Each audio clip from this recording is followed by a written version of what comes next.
Hello everyone, আজকে আমরা দেখব ত্রিভুজ সম্পর্কিত আরও কিছু গুরুত্বপূর্ণ তথ্য যেগুলো আমাদের অবশ্যই জানতে হবে।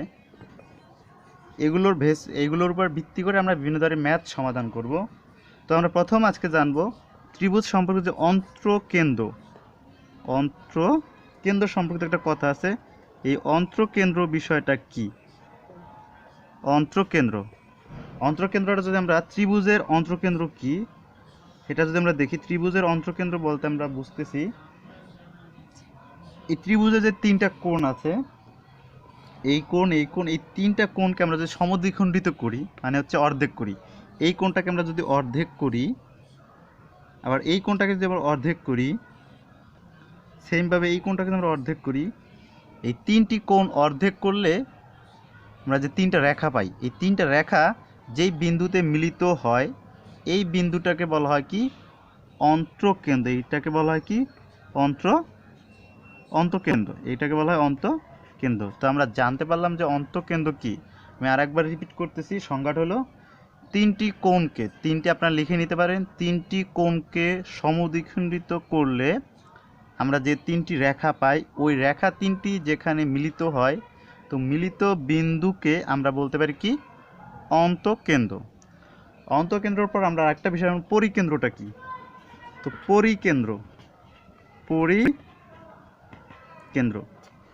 পরিকেন্দ্রটা হলো, আমি আবার একটা ত্রিভুজ অঙ্কন করি। একটি ত্রিভুজের যে তিনটি বাহু থাকে, এই বাহু তিনটির প্রত্যেকটা বাহুর যদি আমরা মধ্যবিন্দু নির্ণয় করি, মনে করেন এই বাহুর মধ্যবিন্দু হলো এটা, এই বাহুর মধ্যবিন্দু এটা, এই বাহুর মধ্যবিন্দু এটা। এই মধ্যবিন্দুকে কেন্দ্র করে যদি আমরা একটা লম্ব অঙ্কন করি, এই তিনটা মধ্যবিন্দু দিয়ে যদি আমরা তিনটা মধ্যবিন্দু অঙ্কন করি, তো মধ্যবিন্দুর লম্বর তিনটা লম্ব যেখানে এসে মিলিত হবে, মিলিত হওয়ার ফলে যে নতুন একটা বিন্দু হবে, এই বিন্দুটাকে বলা হয় কি? পরিকেন্দ্র। এই বিন্দুটাকে বলা হয় কি? পরিকেন্দ্র। আমি আরেকবার রিপিট করতেছি, পরিকেন্দ্রটা কি? পরিকেন্দ্রটা হলো মধ্যবিন্দুর উপর দিয়ে যখন আমরা একটা লম্ব অঙ্কন করব, এটা লম্বর সাইন। তো মধ্যবিন্দুকে কেন্দ্র করে আমরা যখন লম্ব অঙ্কন করি, তো তিনটি মধ্যবিন্দু দিয়ে তিনটি লম্ব অঙ্কন করলে যেখানে তারা মিলিত হয়, সেই মিলিত বিন্দুকে বলা হয় কি? পরিকেন্দ্র। এখন আসি পরিকেন্দ্র পর আমরা দেখব ভরকেন্দ্র। ভরকেন্দ্র কি? ভরকেন্দ্রটা হলো, আমরা জানি এটা ত্রিভুজের ভিতরে অনেকগুলো বিন্দু থাকে, তার ভিতরে শীর্ষবিন্দু আছে। শীর্ষবিন্দু আমরা বলতে কোনটা বুঝি? শীর্ষবিন্দু বলতে আমরা বুঝি দুইটা বাহু যে বিন্দুতে মিলিত হয় তাকে বলা হয় কি? শীর্ষবিন্দু। দুইটা বাহু যে বিন্দুতে মিলিত হয় তাকে বলা হয় কি? শীর্ষবিন্দু। তো শীর্ষবিন্দু থেকে বিপরীত বাহুর উপরে,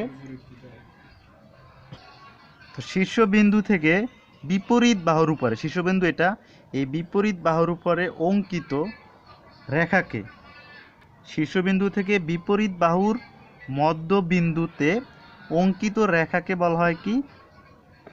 আমি এই বিন্দু থেকে একটা মধ্যমা অঙ্কন করলাম, আর এইটাকে আমরা কিন্তু মধ্যমা বলে থাকি।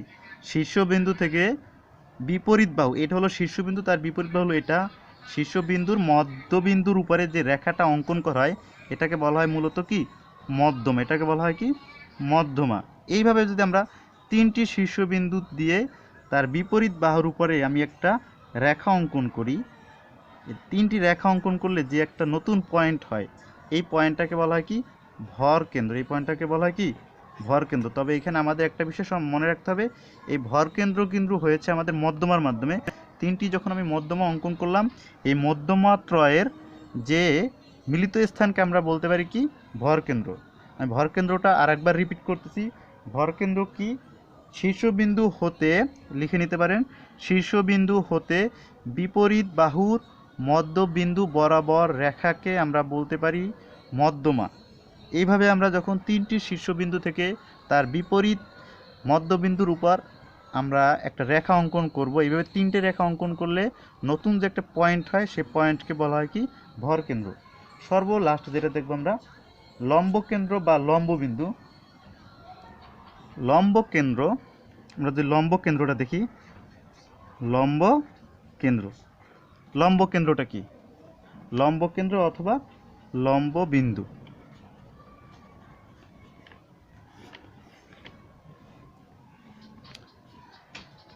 শীর্ষবিন্দু থেকে বিপরীত বাহুর উপর অঙ্কিত, শীর্ষবিন্দু থেকে বিপরীত বাহুর উপর অঙ্কিত, শীর্ষবিন্দু থেকে বিপরীত বাহুর উপর অঙ্কিত রেখা। এখন দেখেন এই দুইটার ভিতরে একটা পার্থক্য হচ্ছে, ভর কেন্দ্রের ভিতরে আপনার কিন্তু একটা কথা ছিল, শীর্ষবিন্দু থেকে বিপরীত বাহুর মধ্যবিন্দুর উপর অঙ্কিত রেখা। আর এই লম্ব কেন্দ্র বা লম্ব বিন্দুর ভিতরে এতটুকু পার্থক্য যে শীর্ষবিন্দু থেকে বিপরীত বাহুর উপর অঙ্কিত রেখা, এখানে কিন্তু মধ্যবিন্দুর কথা বলা হয় না। মধ্যবিন্দু বলতে এই যে বাহুটা দেখতে পাচ্ছেন এটার মধ্যবিন্দু, মধ্যবিন্দু বলতে এই বাহুটার একেবারে মাঝখানটা, মধ্যখানটাকে বলা হয় কি মধ্যবিন্দু। তো এই দুইটার ক্ষেত্রে এতটুকু পার্থক্য হচ্ছে, এটার ক্ষেত্রে আপনি যখন শীর্ষবিন্দু থেকে বিপরীত বাহুর উপর একটা রেখা অঙ্কন করবেন, এটাকে মধ্যবিন্দু রাখতে হবে, এটাকে মধ্যবিন্দু না রাখলে হবে, যে কোনো জায়গায় পড়লেই হবে। তবে এটাকে বলা হয় কি আমাদের, এই যে নতুন একটা পয়েন্ট হলো, এই পয়েন্টটাকে বলা হয় কি লম্ব বিন্দু, লম্ব বিন্দু অথবা কি লম্ব কেন্দ্র, লম্ব বিন্দু অথবা লম্ব কেন্দ্র। আমি আরেকবার রিপিট করতেছি চারটা বিষয়। অন্ত্রকেন্দ্র কাকে বলা হয়? অন্ত্রকেন্দ্র বলতে বোঝাচ্ছে যে তিনটি শীর্ষবিন্দু হতে, শীর্ষবিন্দু না সরি, তিনটি কোণকে সমদ্বিখণ্ডিত করলে আমরা যে তিনটি রেখা পাচ্ছি, তিনটি কোণকে আমি সমদ্বিখণ্ডিত মানে হচ্ছে অর্ধেক করব, অর্ধেক করার ফলে আমরা যে তিনটি রেখা পাবো, এই তিনটি রেখাত্রয়ের যে মিলিত স্থান, ওই মিলিত স্থানকে বলা হয় অন্ত্রকেন্দ্র। পরিকেন্দ্রটা হচ্ছে তিনটি বাহুর মধ্যমা আগে, সরি মধ্যমা না, মধ্যবিন্দুটা আগে আমরা বের করব, বের করার পরে ওই মধ্যবিন্দুর উপরে আমরা লম্ব অঙ্কন করব, লম্ব অঙ্কন করার ফলে তিনটি লম্ব তৈরি হবে, তিনটি লম্বত্রয়ের যে মিলিত বিন্দু সেটা হবে আমরা কি পরিকেন্দ্র। ভর কেন্দ্রটা হচ্ছে সেমভাবে, আমি শীর্ষবিন্দুটা, এখানে শীর্ষবিন্দুটার কথা আছে, শীর্ষবিন্দু বলতে দুই বাহুর মিলিত স্থানকে বলা হয় শীর্ষবিন্দু। শীর্ষবিন্দু হতে বিপরীত বাহুর, খুবই খেয়াল করতে হবে, বিপরীত বাহুর মধ্যবিন্দুর উপরে অঙ্কিত রেখা, এই রেখাটাকে মূলত বলা হয় কি মধ্যমা বলা হয়। মধ্যমাটাতে আমরা সংজ্ঞাটা চাই, মধ্যমা কি? মধ্যমা হচ্ছে যে কোনো শীর্ষবিন্দু হতে বিপরীত বাহুর মধ্যবিন্দু বরাবর রেখাকে বলা হয় কি মধ্যমা। এইভাবে তিনটা যখন আমরা মধ্যমা অঙ্কন করব, এই মধ্যমাত্রয়ের মিলিত স্থানকে বলা হয় ভরকেন্দ্র। আর লম্বর ক্ষেত্রে পার্থক্যটা হলো, লম্বকে আপনার কিন্তু এইখানে মধ্যবিন্দুটা বের করতে হবে না, শীর্ষবিন্দু হতে তার বিপরীত বাহুর উপর অঙ্কিত রেখা, এতটুকুই অঙ্কিত রেখা, মধ্যবিন্দু দরকার নেই। এইভাবে তিনটি শীর্ষবিন্দু থেকে বিপরীত বাহুর অঙ্কিত রেখা, তিনটি রেখা অঙ্কন করলে আমরা যেই মিলিত স্থান পাই, সেই মিলিত স্থানকে বলা হয় লম্ববিন্দু অথবা লম্ব কেন্দ্র।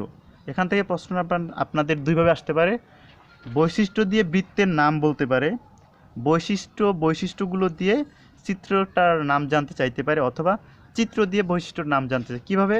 যদি আপনাকে চিত্রটা বলে যে লম্ব কেন্দ্র, যে নিচের কোনটি লম্ব কেন্দ্র বৈশিষ্ট্য, বলতে পারে যে তিনটি লম্বর মিলিত স্থানকে বলা হয় কি লম্ব কেন্দ্র। আসলে কিন্তু এটা না। লম্ব কেন্দ্র কাকে বলা হয়? যে কোনো শীর্ষবিন্দু হতে বিপরীত বাহুর উপর অঙ্কিত রেখাত্রয়ের তিনটি রেখাত্রয়ের মিলিত স্থানকে কি লম্ব কেন্দ্র বলা হয়। আবারও বলতে পারি তিনটি সমদ্বিখণ্ডক ত্বয়ের মিলিত স্থানকে কি বলতে পারে? যে অন্ত্রকেন্দ্র। অবশ্যই এটা অন্ত্রকেন্দ্র হবে। তিনটি সমদ্বিখণ্ডক ত্বয়ের কেন্দ্রবিন্দুকে বলা হয় কি অন্ত্রকেন্দ্র। এইভাবে প্রশ্নটা দুইভাবে আসতে পারে, বৈশিষ্ট্য দিয়ে চিত্র জানতে চাইতে পারে, অথবা তারা চিত্র দিয়ে বৈশিষ্ট্য জানতে চাইতে পারে। এখন আসেন আমরা আর একটা বিষয় শিখে নিচ্ছি, সেটা হলো যাই হোক